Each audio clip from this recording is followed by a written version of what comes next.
This news update is brought to you by Grab somebody and tell them hello. Your happiness will be connect to flow. Smile and cheer because that is we flow. Grab somebody and tell them hello. With your hands in the air, hands in the air, hands in the air, hands in the air. This is how we flow, yeah. Grab somebody and tell them this is how we flow.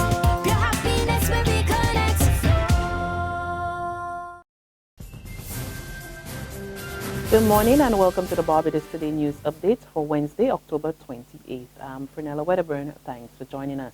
The Barbados government continues to grapple with serious debt problems, which worsened during the first half of the year. In a review of the country's economic performance, Central Bank Governor Dr. Delisle Worrell reported that government's net indebtedness to the private sector at home and abroad continued on an upward trend. He also reported a decline in revenue from value-added tax, which he partly blamed on industrial action by customs officers at the Bridgetown port earlier this year. The deficit over the first half of the fiscal year, that is April to September, was $19 million less than for the same period last year. Revenue rose by $50 million, thanks mainly to property taxes, which were $99 million higher. Receipts were especially high because of the rate increase in lieu of the now repealed municipal solid waste tax, and the fact that tax bills were distributed earlier than in 2014. Excise taxes rose by $15 million, but receipts from the VAT fell $22 million, in part due to industrial action at the Bridgetown port that delayed the clearing and processing of merchandise imports. Dr. Worrell said the country is now expected to post 0.5% growth for 2015 instead of the 1% forecasted in June. Minister of the Environment, Dr. Dennis Lowe, says there's no truth to opposition claims of another energy deal in the pipeline. This past weekend, opposition leader Mia Mottley told her party's 77th annual conference that government could sign on the dotted line of another power purchase agreement with another Canadian outfit. But Dr. Lowe denied the charges in Parliament yesterday in his contribution to the debate on a resolution seeking to acquire land at Volcus St. Thomas for government's green energy program. I heard over the weekend in a spate of utterances. Let me say utterances. That the government of Barbados are engaging another Canadian company, and that there has been no conversation with the Barbados State in Power. That is a lie. We have had sit-down conversations with the Barbados State in Power on any project that we're doing that refers to energy. We've sat down with them. They've come to the ministry and met with us. We have met with them at the headquarters of the Light and Power. And we have had discussions.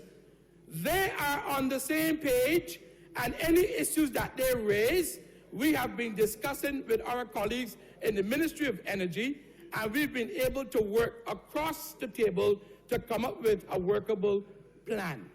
So it is not true. Barbados records an increase in acute respiratory illnesses. That's according to the Ministry of Health, which said respiratory samples sent to the Caribbean Public Health Agency tested positive for the influenza A virus.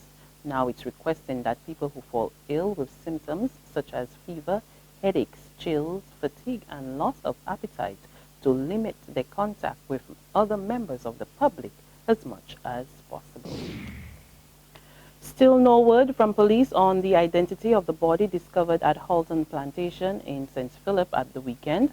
However, the sons of 75-year-old Marcel Smith were back at the Glebe police station in St. George yesterday, where the missing woman's file remains open, despite a declaration by Prime Minister Frondell Stewart on Sunday that Smith had met a horrible death. Just yesterday, the victim's brother-in-law, retired jurist Frederick Smith, also appealed for justice on behalf of the family of the Farm Road St. Philip woman. Police are seeking the public's assistance in locating a 65-year-old St. Michael man. He is Grenville Louis Novell of Siemens Village in Britton's Hill, who has been missing since Monday morning.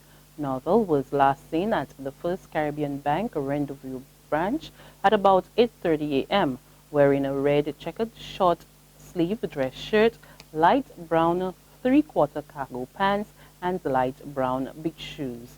He is about 5 feet 5 inches tall, brown in complexion, has a muscular build, and walks with the aid of crutches and has a limp in the right leg.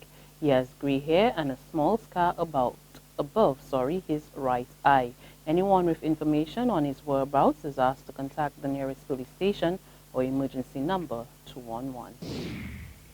In sports, goal shooter Nikita Davis led from the front with 18 goals for Parkinson Memorial, who won a 24-19 against Queen's College during the preliminary round of the Under-19 Barbados Secondary Schools Netball League Championship yesterday.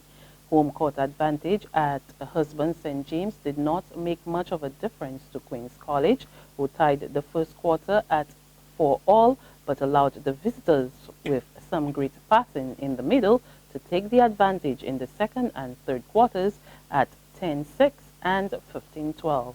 Meanwhile, in the other game, Christchurch Foundation won at home with 22-15 against Springer Memorial. There's regional and international news after this short break.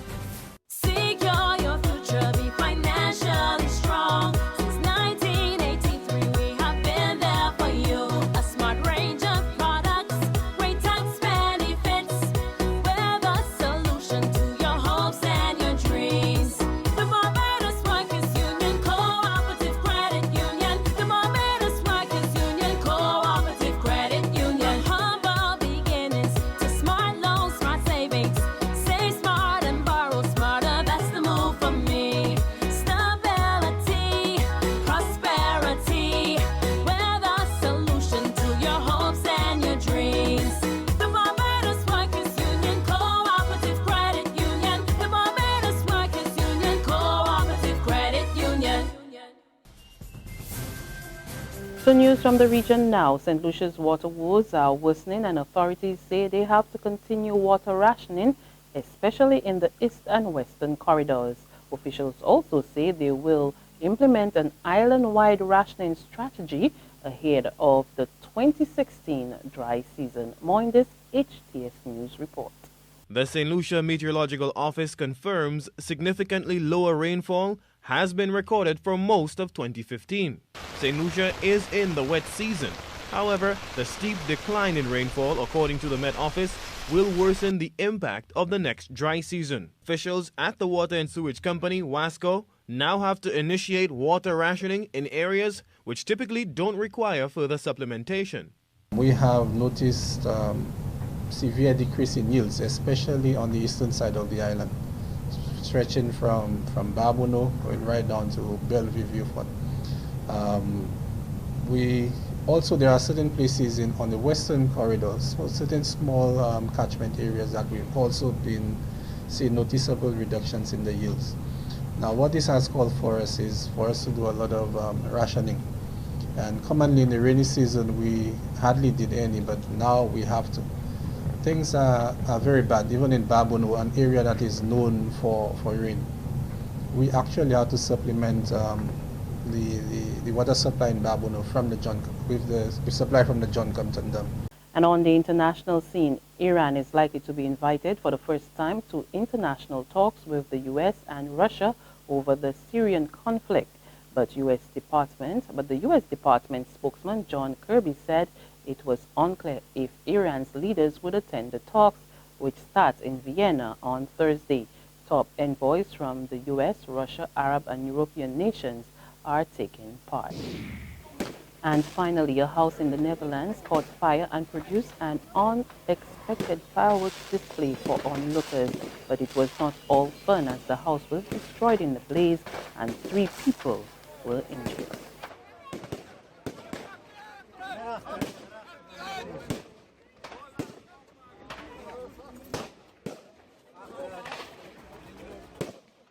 That's our morning update, but there's more on our website at www.barbadostoday.tv. You can also subscribe to our e-paper, our email updates, and of course, like us on Facebook. We're also on Izumi Media in bus terminals or screenplay at supermarkets and gas stations near you, as well as Channel 101 on Flow TV and Mix 96.9 FM. There you can get all the latest news and sports. I'm Fernella Wedderburn. Good morning.